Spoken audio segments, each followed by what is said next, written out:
नमस्कार. मी श्री वसंत ज्ञानदेव मोरे. माझ्या वसंत डी मोरे या यूट्यूब चॅनेलमध्ये आपले मनपूर्वक स्वागत करतो. नमस्कार मित्रांनो, आज आपण माझ्या या व्हिडिओमधून चिलिया बाळाची कथा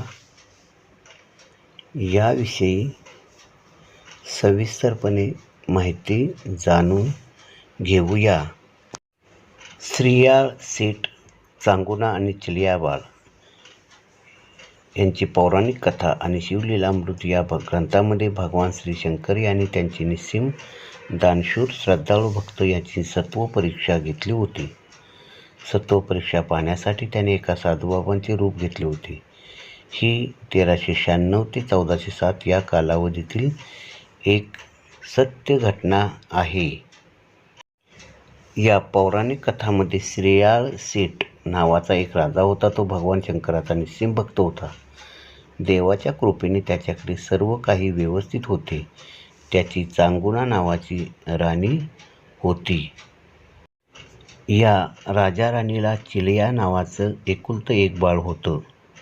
श्रीपाळ सेठ आणि चांगुणा राणी हे आपल्या घरी येणाऱ्या प्रत्येकाला अन्नदान करीत.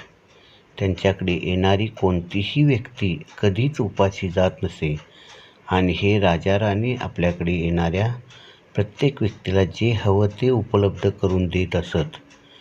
कधीही कोणाला न दुखवता आणि उपाशी न ठेवता त्यांची अन्नाची अपेक्षा पूर्ण करत असत.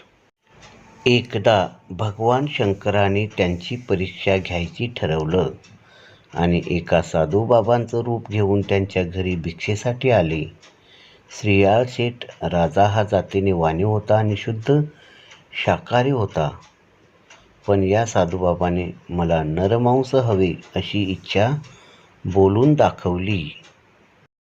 श्रीपाळ सेठ राजाचा नियम होता की दारी येणारा कोणताही वाटसरू उपाशी जाता कामा नये. मग नरमांसाची उपलब्धता करत असताना पुन्हा एकदा साधूने मागणी केली की मला तुझ्या बाळाचेच मांस हवे. मग मात्र चांगुणा राणीवर दुःखाचा डोंगर पसरतो. पण तरीही अन्नदानाचा नियम मोडू नये आणि आपल्या घरून कोणी उपाशी जाऊ नये यासाठी मुलाचे धड आणि शिर वेगळं करते. एकुलत्या एक बाळाची आठवण म्हणून बाळाचं कांडण केलेलं शिर ती बाजूला काढून ठेवते. फक्त धाडाचे मांस शिजवते. जेव्हा ते साधू पुढे आणलं जातं तेव्हा त्याच्या लक्षात येतं की चांगुणा राणीने शिर बाजूला काढून ठेवलं आहे. ताटामध्ये वाढून आणलेलं मांस हे फक्त धाडाचं आहे. पुन्हा एकदा क्रोधित होऊन साधू उठू लागतो की तुम्ही माझी फसवणूक करीत आहात. म्हणून मग श्रीयाळ सेठ राजा आणि राणी त्यांच्या साधूचे पाय धरतात, माफी मागतात. ते साधूबाबाची करुणा भागतात. हे शिवशंभू, हे भगवंता, आता आमची किती परीक्षा पाहणार आहेस. मग चांगुणा राणी जाऊन ते शिर कांडण करून शिजवून साधूला आणून देते. राजा राणी बोलतात की हे साधू, आता तरी आमचं सत्व राख आणि हे भोजन ग्रहण करा. तेव्हा साधू म्हणतात, यजमानाने पण अतिथीबरोबर एका पंक्तीत अन्नभक्षण केले पाहिजे. हे ऐकून श्रीयाळ यांना मुलाचे मांस कसे भक्षण करावे. त्यामुळे तेवढ्यात चांगुणा सांगते, अहो बरोबर आहे, तुम्ही पण बसा. श्रीयाळ साधू बरोबर पंक्तीत बसतात. तेव्हा साधू ताडकन उभे राहतात आणि मी निपुत्रिकाच्या घरी अन्न सेवन करीत नाही असे म्हणून प्रस्थान करायला लागतात. तेव्हा चांगुणा त्यांच्या पायाला मिठी मारते. साधूबाबा त्यांचा त्याग पाहून प्रसन्न होतात. नंतर राजा राणीला सांगतात की मी तुमची भक्ती पाहून प्रसन्न झालो आहे. चांगुणेला विचारतात की तू मला हवं ते शिजवून घातलंस, तुला काय हवा तो इच्छित वर माग. ती बिचारी आई पोटचं एकुलतं एक बाळ गेल्याच्या विरहाने अंबरटा फोडते. चिलिया बाळाला मोठमोठ्याने हाका मारते. साधूबाबाला म्हणते की लोक आता मला वांज म्हणतील. हा कलंक मला लागेल. माझा हा कलंक तू धुवून टाकू शकतोस का? पाहते तर काय, चिलिया बाळ समोरून धावत येते आणि आईला बिलगते. मग भगवान शंकर खरं रूप धारण करतात.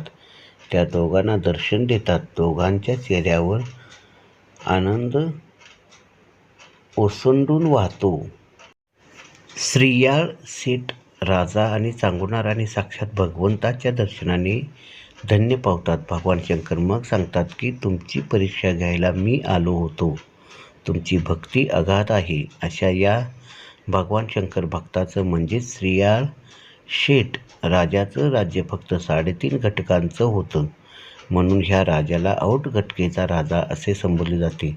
औट घटकेचा राजा हा शब्दप्रयोग 12 वर्षाच्या दुर्गादेवीच्या दुष्काळात 1396 ते 1407 मध्ये श्रीयाळ शेठीने लोकांना केलेल्या प्रचंड मदतीने खुश होऊन बहामनी राजाने त्याला पाहिजे ते मागायला सांगितल्यावर त्याने औट म्हणजे 3.5 घटकासाठी सिंहासनावर बसून राज्यकारभार करू द्यायची मागणी केली. ती मागणी बहामनी राजाने मान्यही झाली. यावरून श्रीयाळ शेठला औट घटकेचा राजा म्हणतात.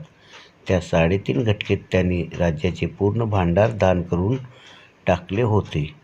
ही सर्व माहिती 14वा अध्याय शिवलीला अमृत यामधून घेतलेली आहे. माझा हा व्हिडिओ आपणाला आवडला असल्यास लाईक करा आणि सबस्क्राईब करा.